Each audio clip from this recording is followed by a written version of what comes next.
पाथर्डी तालुक्यात घटने दिवशी धायतडक कुटुंबातील सर्व सदस्य शेतात कामाला गेले होते। घराजवळील जनावरांच्या गोठ्यात विद्या आणि तिचा लहान भाऊ झोपलेले होते। दुपारच्या सुमारास गोठ्याला आग लागली। क्षणार्धात धूर आणि ज्वालांनी संपूर्ण परिसर व्यापला।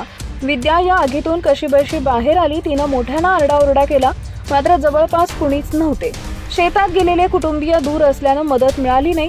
बघता बघता आग भीषण झाली। कशीबशी आगीत अडकलेल्या 5 शेळ्या काही क्षणातच होळपळून गत प्राण झाल्या। दरम्यान धूर आणि ज्वालांनी वेढलेल्या गोठ्यात तिचा भाऊ अजूनही झोपलेला असल्याचं तिच्या लक्षात आलं। क्षणाचाही विलंब न करता विद्यानं आगीत धाव घेतली। ज्वालांचा सामना करत तिनं भावाला उचललं आणि आगीतून बाहेर आणलं। विद्याने लहान वयात दाखवलेले हे धैर्य गावकऱ्यांसाठी आश्चर्यकारक ठरलं। क्षणभर उशीर झाला असता तर अनर्थ झाला असता, असं ग्रामस्थांनी सांगितलंय। दरम्यान गावातील गणेश रावसाहेब धायतडक यांनी दुरून उठलेला धूर पाहून तात्काळ घटनास्थळी धाव घेतली। त्यांनी आणि विद्यानं मिळून उर्वरित शेळ्यांना गोठ्यातून बाहेर काढले।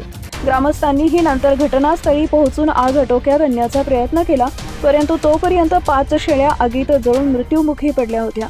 या कुटुंब शेतीसोबत पशुपालनावरही अवलंबून आहे। 5 शेळ्यांचा मृत्यू म्हणजे त्यांच्या उत्पन्नाच्या मोठ्या स्रोतावरच गदा आली आहे। गावकऱ्यांनी शासनाकडे तातडीने पंचनामा करून आर्थिक मदत जाहीर करावी अशी मागणी केली आहे। विद्यानं दाखवलेलं धैर्य, प्रसंगवधान आणि आपल्या भावावर असलेलं प्रेम समाजासाठी प्रेरणादायी आहे। इतक्या लहान वयात संकटसमयी घेतलेला योग्य निर्णय तिच्या धाडसी स्वभावाचं द्योतक आहे।